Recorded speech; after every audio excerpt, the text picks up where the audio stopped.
इस समय लड़ाई में पकड़कर फांसी चढ़ाते हुए अंग्रेज अधिकारियों द्वारा उन विद्रोही सिपाहियों से इस युद्ध के विषय में किए गए प्रश्नों के उत्तर में उन्होंने कहा, फिरंगियों को मारना ही धर्म यज्ञ है और इसका अंत सारे फिरंगियों का नाश और सारे सिपाहियों का नाश, आगे जो प्रभु की इच्छा। दिल्ली हार जाने के विद्रोहियों की स्वतंत्रता की चेतना घटने की जगह अधिकारियों सुलगती गई और दिल्ली का प्रतिशोध लेने वे लखनऊ और बरेली इन शहरों की ओर लड़ते निकले, क्योंकि दोआब जीतने के बाद रुहेलखंड और अवध ये दो प्रदेश अभी भी विद्रोहियों के कब्जे में थे और वहां उनके राज सिंहासन क्रियाशील थे। इसीलिए अंग्रेजी सेना का मुख्य प्रश्न इन दोनों प्रदेशों को जीतने का था। इस प्रश्न का उत्तर सर कोलिन ने यह दिया कि पहले रुहेलखंड जीता जाए और फिर लखनऊ का समाचार लिया जाए। लॉर्ड कैनिंग का आग्रह यह था कि पहले लखनऊ का बड़ा केंद्र ध्वस्त किया जाए, जिससे विद्रोहियों के दूसरे छोटे छोटे शहर अपने आप शरण में आ जाएंगे। लॉर्ड कैनिंग के आदेशों के अनुसार चलना बाध्य होने के कारण commander in chief sir Colin ने पहले लखनऊ पतन करने का निश्चय पक्का किया। फतेहगढ़ में सीटन एवं वालपोल और कोलिन की पिछली योजना अनुसार इकट्ठी हुई सेना की संख्या कुल 10-11 हजार तक थी। दोआब में मुख्य स्थानों पर संरक्षण के लिए थोड़ी थोड़ी अंग्रेजी सेना रखकर और आगरा से आई नई कुमुक के साथ सर कोलिन कानपुर से आई हुई विशाल सेना लेकर लखनऊ की ओर चल पड़ा। इस समय की अंग्रेजी सेना का वर्णन अंग्रेजी ग्रंथकार इस तरह करते हैं, उन्नाव और बुन्नी के बीच विशाल रेतीली मैदान में उस समय जो अंग्रेजी सेना उतरी थी, वैसी अंग्रेजी सेना हिंदुस्तान के मैदान में पहले कदाचित ही जमा हुई होगी। इंजीनियर, तोपखाना, घोड़े, पैदल रसद की गाड़ियां, सेवल लोग, यह अपूर्व अंग्रेजी सेना सर्वाग्य सज्जित थी। उसमें 17 बटालियन पैदल थी, जिनमें 15 गोरी थी, 28 स्क्वाड्रन घुड़सवारों की, जिनमें 4 गोरी रेजिमेंट थी, 54 हल्की तोपें और 80 भरी तोपें थी। उन्मत्त अवध को पदनत करने के लिए फरवरी की 23 तारीख को कानपुर छोड़कर अपनी इस सबल सेना के साथ सर कोलिन कैंपबेल फिर से एक बार गंगा के पार उतरने लगा। अवध को पदनत करने के लिए, हे गंगा, यह कितनी आंगल सेना तुम्हारे किनारे उतरी है, और हे माननीय अवध, अब इस सेना से डर कर तू पदोन्नत होने वाली है या नहीं? सर कोलिन रास्ते के हिंदू मंदिरों को बारूद से उड़ाते हुए आगे आ रहा है, इसकी पूरी जानकारी अवध शहर को थी। परंतु अपने को पदोन्नत करने के लिए अंग्रेजी सेना गंगा पार हो रही है, यह उस माननीय अवध को विशेष बुरा नहीं लग रहा था।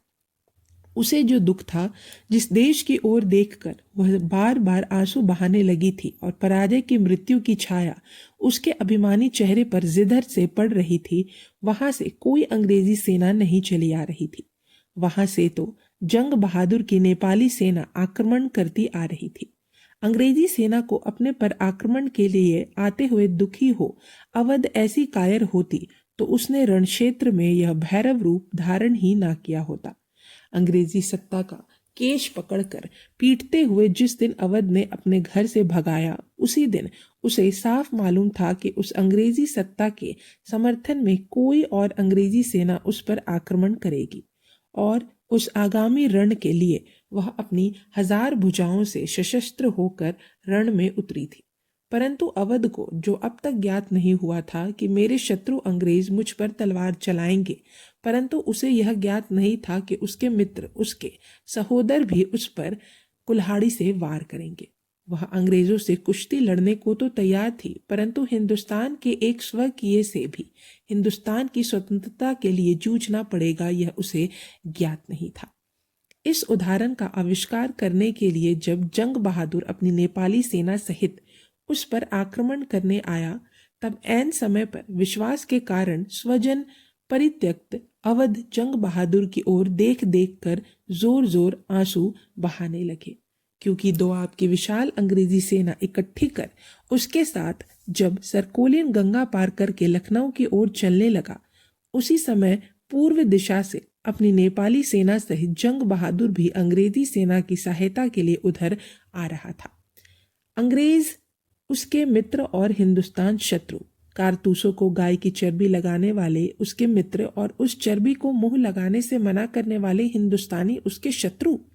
ऐसा यह अद्वितीय कुल कलंकी जंग बहादुर हिंदुस्तान में युद्ध प्रारंभ हो गया है, यह सुनते ही अंग्रेजों से मिल गया था। सन 1857 के थोड़े ही पहले वह विलायत गया था और अंग्रेजी ग्रंथकार कहते हैं कि उसने इंग्लैंड का वैभव देखा, इसीलिए वह विद्रोह में सम्मिलित होने से डरा। इंग्लैंड का वैभव, क्या वैभव में इतना भारी था।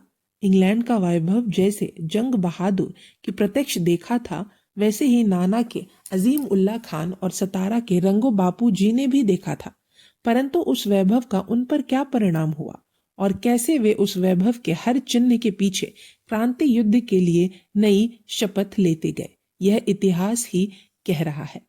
अतः इंग्लैंड के वैभव में कुछ नया कुछ नहीं था। जो विशेष था वह देखने वाले के दृष्टिकोण में था।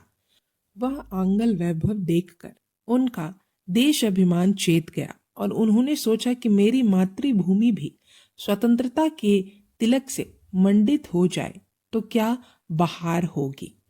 देशद्रोही को बेचैनी हुई कि यदि मैं इस वैभव की गुलामी अपनी मां पर लाद दूं तो मुझे 2 टुकड़े अधिक मिलेंगे।